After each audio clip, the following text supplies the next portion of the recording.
안녕하십니까. 저는 송영명입니다. 부산에 살고 있습니다. 저는 중등학교 미술교사를 한 40년간 하면서 부산사대 부속고등학교에서 미술교사를 할 당시에 우리 이주 선생님을 만나게 되었고 줄곧 서로 교류하면서 도움을 받은 사람 중의 한 사람입니다. 그 뒤에 국전 모국의 공모전에 출품을 하고 입상도 한 경력을 갖고 부산미술협회의 이사장을 연임하고 또 부산 예총회장을 연임하게 됐습니다.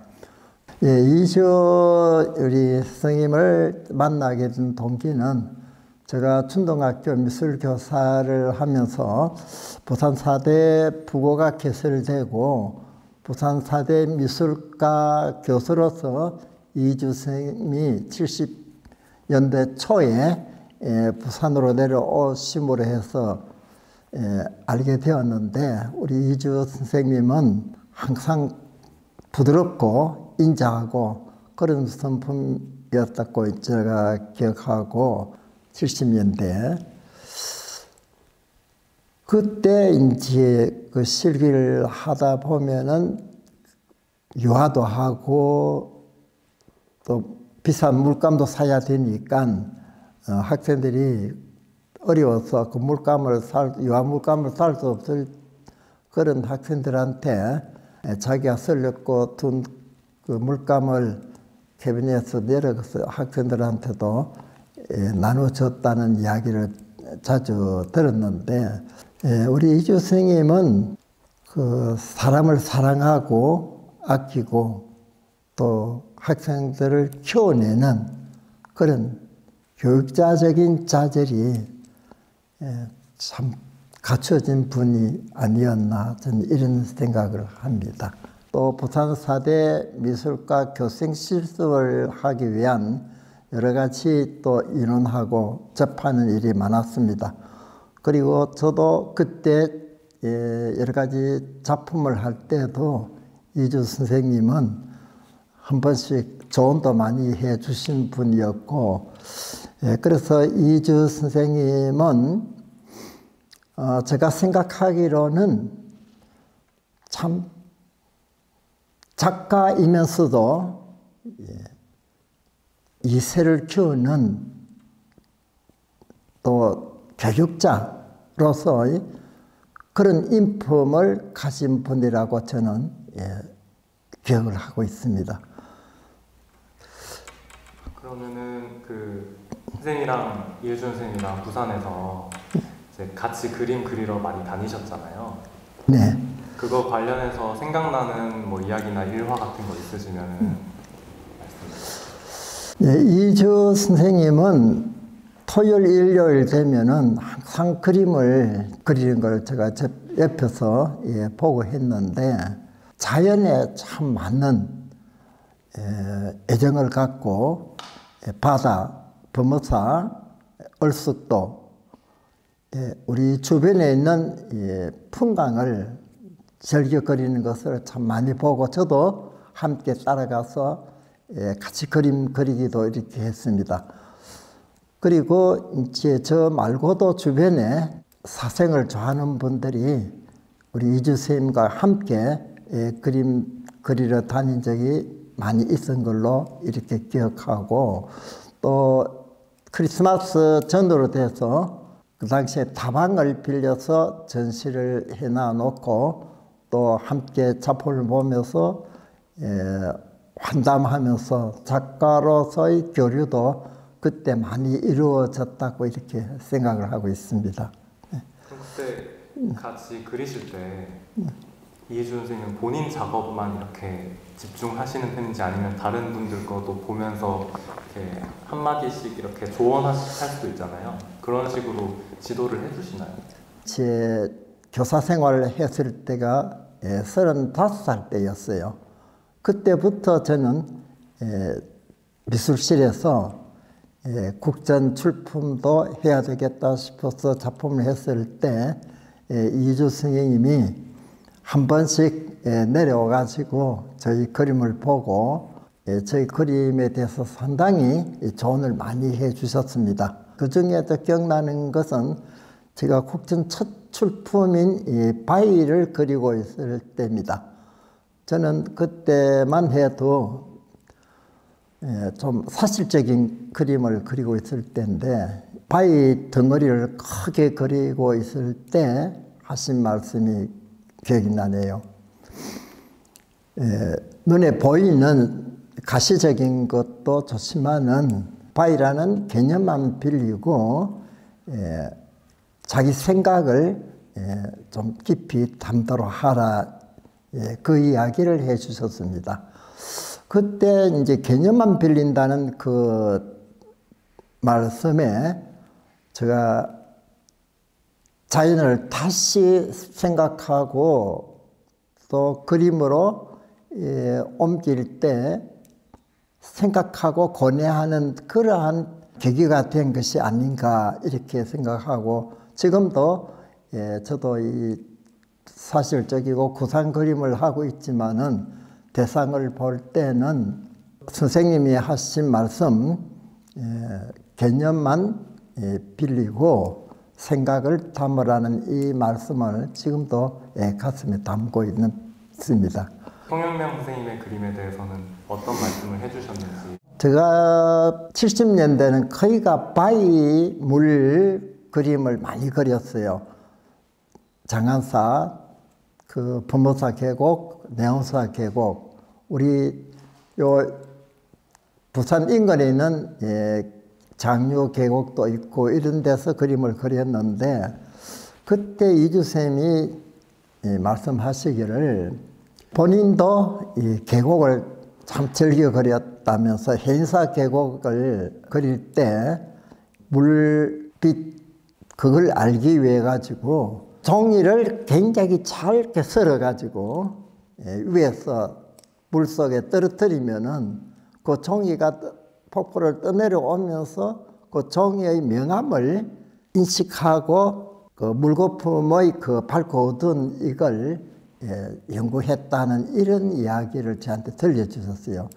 그래서 이주쌤 해인사 그림을 그릴 때 그렇게까지 연구하면서 자연을 관찰했구나 하는 걸 저는 그때 이제 생각을 하기도 이렇게 했습니다. 그리고 선생님이 또 80년대쯤에 그 담쟁이 그림을 그리셨다가 그 관련된 일화도 많이 말씀하셨던 것 같아요. 그래서 제가 국전에 이제 미술대전, 대한민국 미술대전으로 바뀌어 쓰고 문화예술진흥원에서 주관하는 그 공모까지 한 9년을 제가 국전에 출품하면서 계속 했는데, 그 당시에 신라미술대전이 생겨가지고 이주 스님이 신라미술대전에도 대통령상이 있고 참 좋은 공모전으로 앞으로 발전될 테니까 거기도 출품을 해보라고 이렇게 해서 5번을 제가 출품한 적이 있는데, 그때 국전 추천 작가들도 많이 출품을 하고, 그래서 욕심을 가졌죠. 나도 대통령상 한번 받아야 되겠다고 했을 때 경주 최씨 집안의 어느 그 집안의 배경을 가지고 그렸는데 진짜 열심을 그렸어요. 그 당시에 이주 선생님이 프랑스에 아마 여행 갔다 오셔갖고 제 그림을 한번 보러 오셨어요. 그렇게 봤으니까 너무 열심히 그려서 그런지 한동안 보더만은 고개를 옆으로 좌우 그리면서 아마 너무 그림을 곳곳에 섬세하게 그려서 마음에 안 든다는 뜻이겠죠. 고개를 좌우 그리면서 하시는 말씀이 그림은 너무 많이 그렸다. 이렇게 하면서 아마 제 그림 보고 답답한지 큰 붓을 들고 텔펜을 많이 묻히더만 그 담장을 막 다 문질러 버리는 거예요. 그래서 그 작품에는 여러 가지 이제 닭도 있고 그 인분을 모으는 장굿 같은 것도 이제 놓여져 있었는데 아마 내가 너무 욕심을 그래서 그랬다고 생각했는지 아마 다 문질러 놓고 정리하라고 그래 놓고 갔더랬는데 옆에 있는 동료가 보고 그림 다 지웠다 이제 잘라 막 이렇게 좀 걱정을 하고 이래서 내가 다시 그걸 휴지를 갖고 전부 닦았더랬어요. 닦고 난 뒤에 가방을 놓고 잊어버리고 갔는지 다시 돌아온 거예요. 그런데 닦고 있을 때 그걸 보더만은 한동안 말씀이 없더라고요. 그래서 나도 너무 미안하고 이런데 막 그 이유를 그대 그림을 그리면서 그림은 주제 위에 너무 섬세하게 그리는 것도 아니로구나 하는 그런 것도 참 배운 계기가 되었다고 저는 또 그런 일화도 이야기를 합니다. 지금 개념만 보고 개념을 생각하라는 말씀이 너무 가시적인 게 너무 거기에 집중하다 보면은 그림이 오히려 산만해지고 주제가 약해진다는 이런 뜻도 되겠지요. 그래서 지금도 거기에 많은 제자를 이제 제가 또 가르치고 키우면서도 우리 이주 선생님 말씀하신 말이 또 저에게도 제자를 키우는데 또 좋은 그런 지도 방법이 배웠다고 난 또 이런 생각을 합니다. 어쨌든 개념만 갖고 그리는 그 이해준 선생님의 방식이 모란을 그리는데 좀 잘 드러난다고 보입니다. 저는. 그래서 그 모란 그림에 대해서 선생님 함께 말씀해 주시는 게 어떤 게 있는지. 모란을 많이 그린 걸 제가 기억을 합니다. 한 번은 이제 프랑스 갔다 오고 난 뒤에 개인전을 할 때입니다. 그때 하신 말씀이 다시 그림을 나도 연구하고 새로 시작해야 되겠다 이런 말씀을 하시더라고요. 그때 모란을 보고 하나의 그 기법을 설명을 해드렸어요. 옛날에는 이제 그 주제를 스케치를 하고 주제에 대한 색깔을 메꾸고 난 뒤에 배경을 이렇게 채워넣는 이런 요즘도 쉽지 않은 그렇게 많이 해요.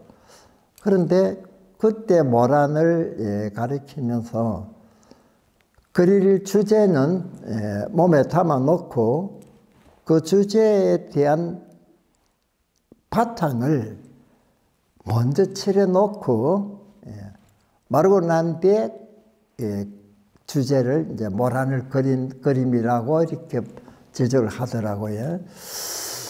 지적이 아니고 이제 그런 말씀을 해서 참 그 그림이 너무 좋더라고요. 그래 좋아가지고 제가 또 살 형편도 안 되고 그리고 것이 어떠만은 전시 끝나고 오는데 전 한번 연락이 와가지고 그림 같이 가라 그러더라고. 그래서 내가 선생님 내가 그림을 배우는 입장에서 막 그림을 좋아하니까 모란을 그 그림을 나한테 줬지만은 저는 이제 그 모란에 대해 가지고 선생님하고 자주 이야기를 나누면서 이런 말씀을 했더랬어요.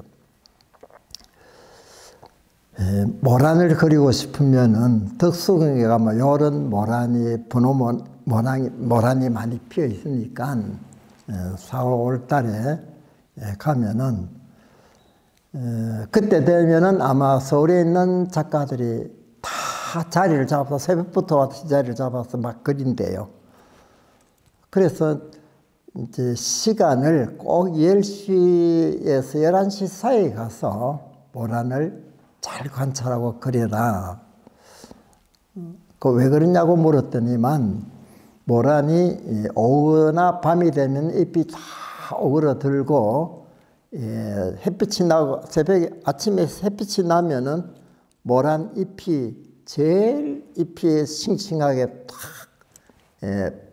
모란 꽃을 피우는 그 시간이 10시에서 11시 사이니까 그때 그리면은 모란의 그 아름다움을 잘 볼 수 있다는 이 이야기를 듣고 저는 그 뒤에도 모란만 보면은 시간을 이렇게 보고 그리고 지금은 제가 집에도 모란 나무가 몇 그루 있습니다만은 그 말씀이 맞더라고요. 딱 해 뜨고 한 10시 되니까 꽃이 정말 아름답게 참 힘있게 피고 오후나 저녁이 되면 이게 오므러 들어가지고 꽃 모양이 제대로 갖춰지지 않는 걸 이제 제가 실제로 보고 하는데 그때 이주 선생님이 그 시간까지도 생각하면서 모란에 집착했다는 것을 지금도 이제 기억할 수 있습니다.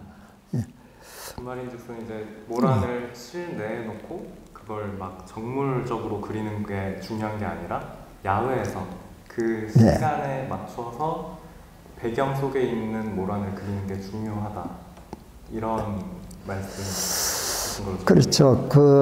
제가 이제 저도 원래 나이 이제 80대다 보니까 지나간 걸 생각해 보면은 모든 그림은 첫째는 자연에 대한 그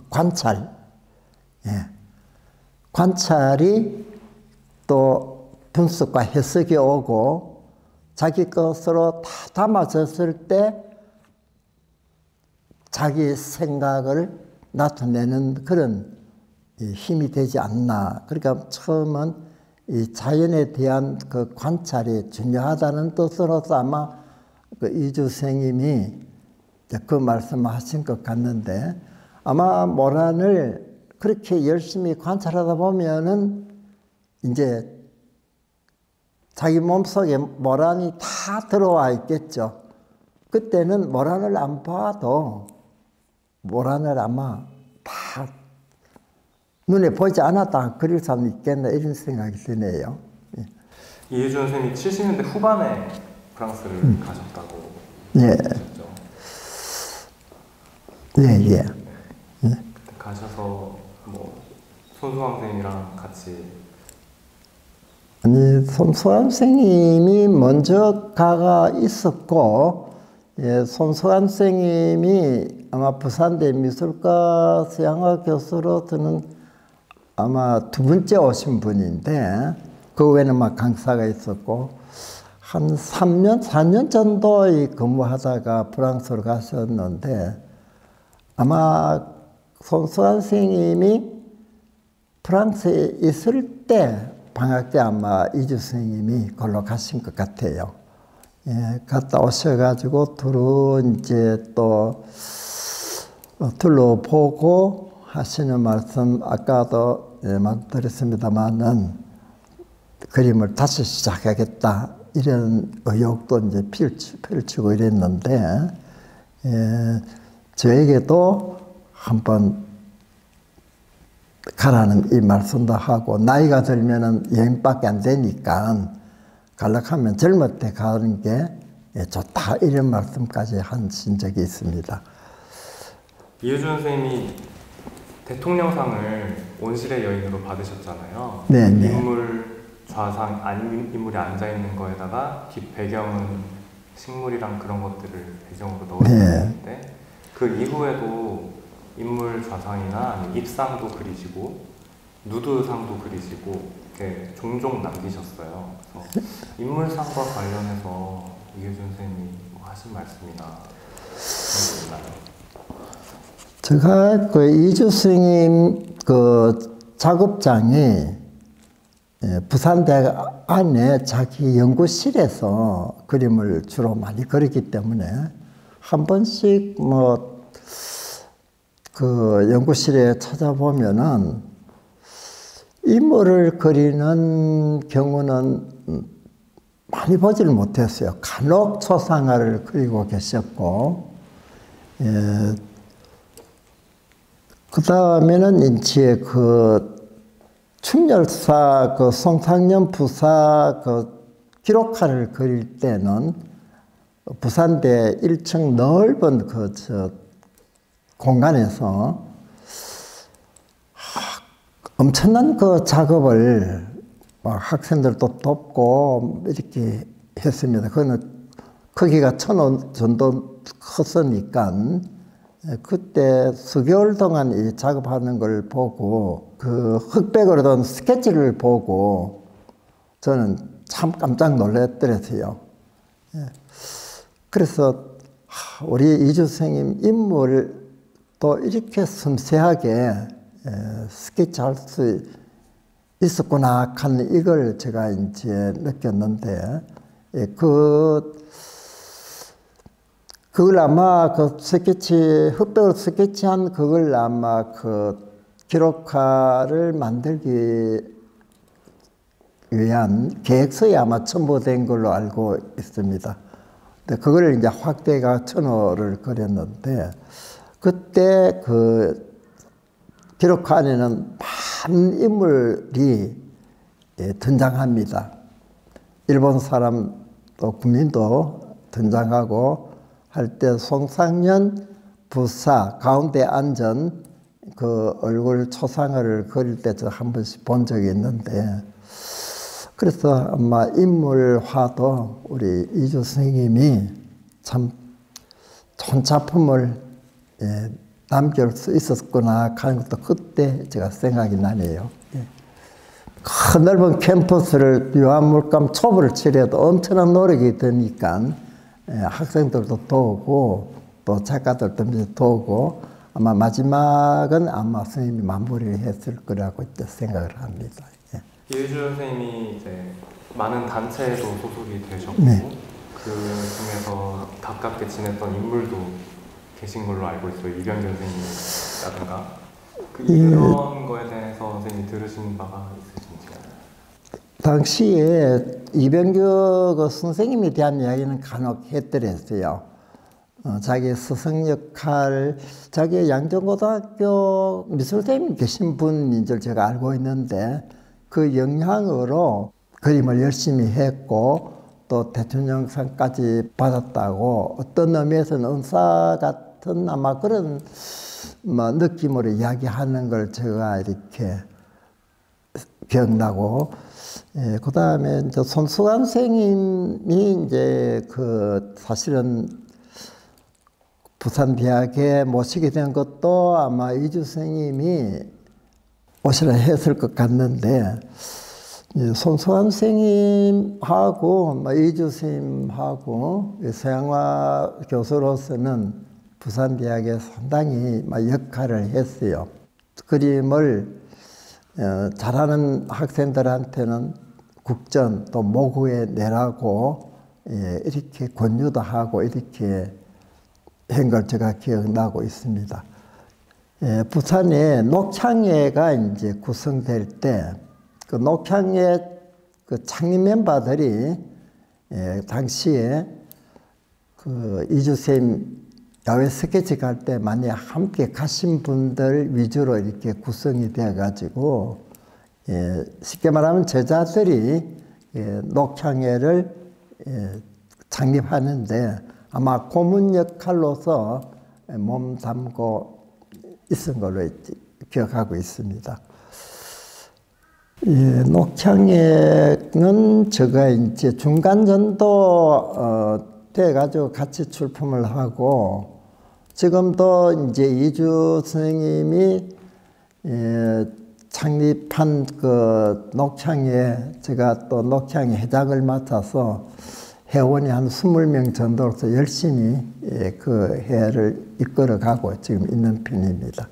이번에 이혜주의 이유주 작가의 어쨌든 회고전 성격을 예. 띠는 전시이기도 한데 혹시 이 전시가 어땠으면 하는 선생님의 개인적인 바람이라든지 그런 것이 있으신가요? 예, 제일 참 안타까운 이야기입니다만은 돌아가신 지 뭐 20년 넘었는데 태생인 이 전주의 그 해고전을 오늘에야 이루어진 데 대해서는 조금은 늦은 감이 있다고 저는 이제 생각을 합니다. 그리고 약 30년을 가장 활발하게 움직여야 하는 그 나이가 40대, 저는 70대로 이렇게 보는데 그 중요한 시기에 우리 이주 선생님은 부산에 이렇게 머물렀어요. 부산 사대 교사, 앞으로 우리나라 이 세대를 이끌어갈 교사를 양성하는 사범대학에서 또 머물고 동아대학에 또 학장으로도 머물렀는데 부산에 그 당시 70년대, 80년대의 구상미술에 참 많은 또 영향을 끼친 분이 아닌가 이렇게 생각하고 늦게나마 이 전북 미술관에서 해고전을 갖게 된 데에서 너무나 감사하게 생각하고 그 해고전을 통해 가지고 다시 이주 선생님을 재조명하고 우리 그 업적을 바르게 또 기리는 그런 계기가 되었으면 합니다.